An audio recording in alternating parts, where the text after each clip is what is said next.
Gracias por acompañarnos en Pasaje a Pasaje, presentado por Una Sola Verdad. Soy Juan Luis Roca y mi deseo es que juntos podamos crecer en el conocimiento de Dios mediante un estudio cuidadoso de las Escrituras, avanzando paso a paso por cada libro de la Biblia.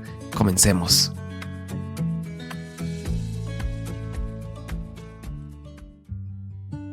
Anteriormente vimos a Jesús comenzar su ministerio público proclamando: «El tiempo se ha cumplido y el reino de Dios se ha acercado.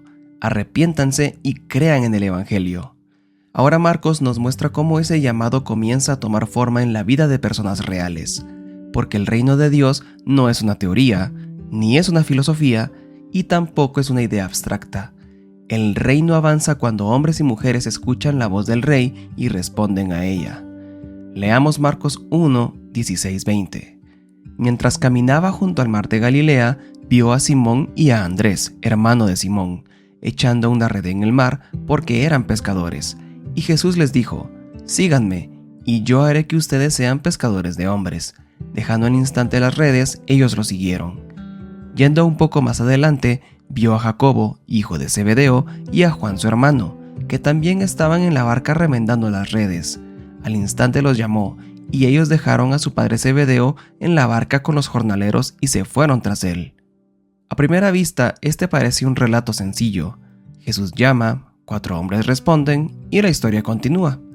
Pero cuando observamos con atención, encontramos algunas de las verdades más profundas acerca del discipulado cristiano. El pasaje comienza diciendo: «Mientras caminaba junto al mar de Galilea, vio a Simón y a Andrés». Debemos notar algo importante. Los discípulos no estaban buscando a Jesús. Jesús los buscó a ellos.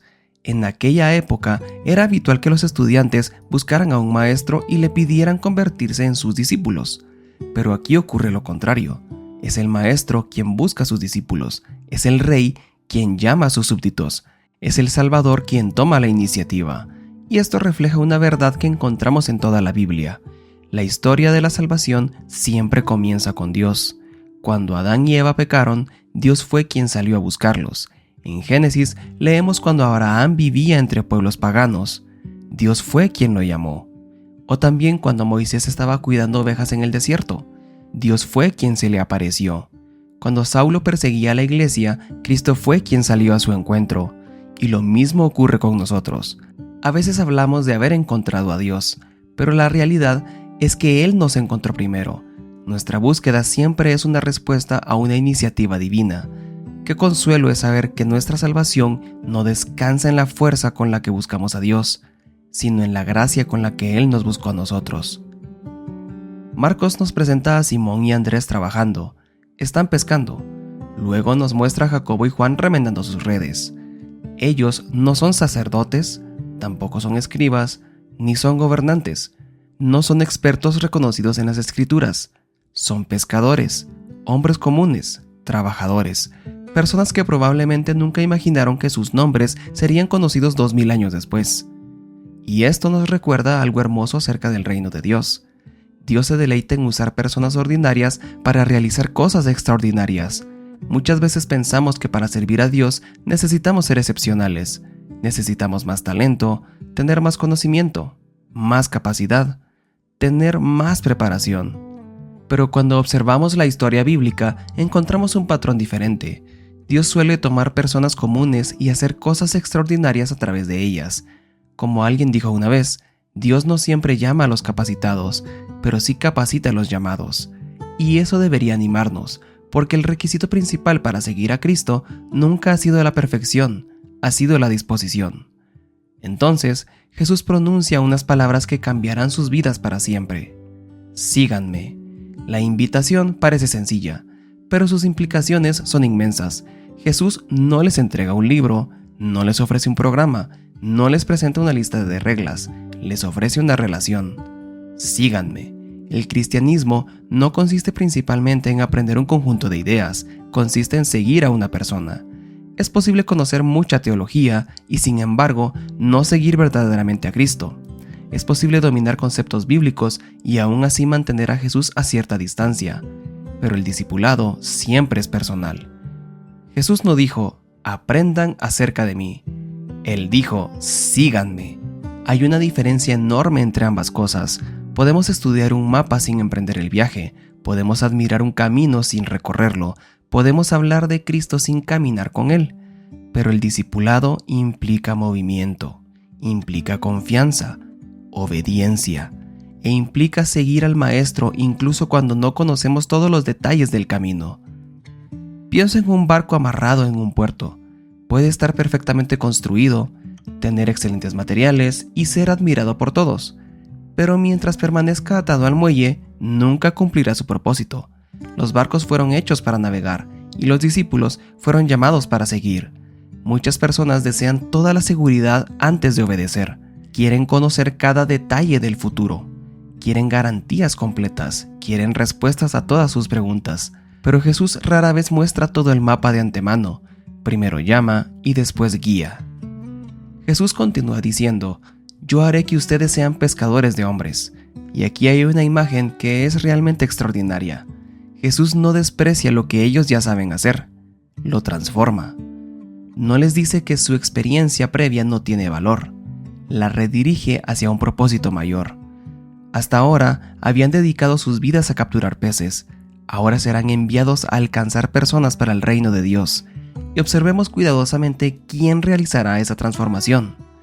Jesús dice: yo haré. No dice: conviértanse ustedes mismos. Tampoco les dice: transformen sus vidas por su propio esfuerzo. Él dice: yo haré. Esto hay que resaltarlo, porque muchas veces pensamos que el crecimiento espiritual depende exclusivamente de nosotros. Pero la formación de un discípulo es una obra de Cristo. Nosotros obedecemos, nosotros seguimos, nosotros confiamos. Pero es Cristo quien transforma, es Cristo quien moldea el carácter, es Él quien produce fruto, quien forma pescadores de hombres. Y eso nos da esperanza, porque todos llegamos a Cristo con debilidades, con defectos, con áreas inmaduras, con pecados persistentes, pero el mismo Señor que llama también transforma.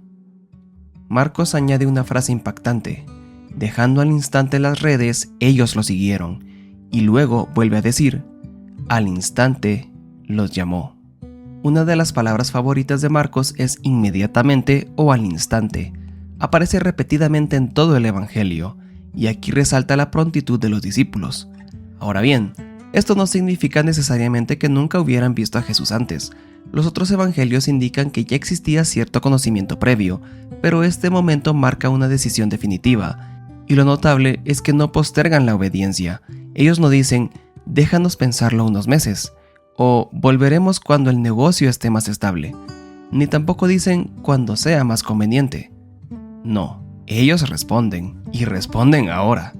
Existe una vieja observación que merece ser considerada. La obediencia retrasada suele convertirse en desobediencia. ¿Cuántas veces sabemos lo que Dios quiere que hagamos?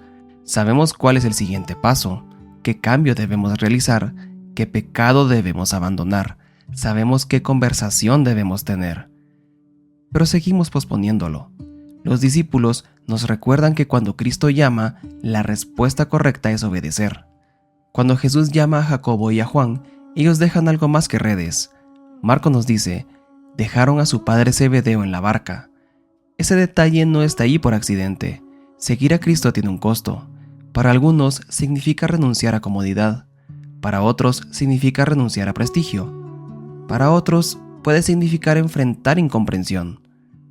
Para otros, abandonar ciertas seguridades. El Evangelio es gratuito, pero el discipulado cuesta. Y sin embargo, aquí encontramos una paradoja maravillosa. Los discípulos dejaron mucho, pero recibieron mucho más.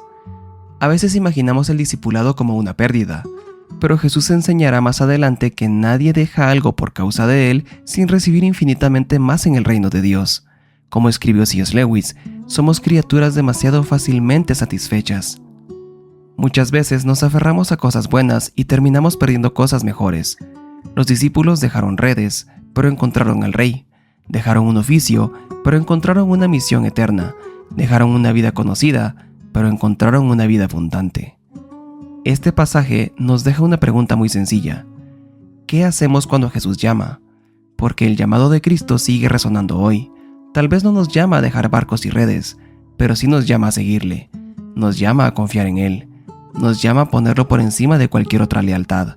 Él llama a entregar nuestras seguridades, llama a participar en su misión. Y la buena noticia es que el mismo Cristo que llamó a aquellos pescadores sigue transformando vidas. Él sigue tomando personas comunes y utilizándolas para propósitos extraordinarios. Sigue formando discípulos, sigue llamando pescadores, sigue construyendo su reino y sigue diciendo: síganme. Que Dios nos conceda oídos atentos para escuchar su voz, corazones dispuestos para obedecerle y una fe suficiente para seguirle donde quiera que nos conduzca.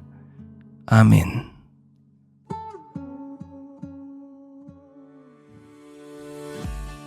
Gracias por acompañarnos en este estudio de Pasaje a Pasaje.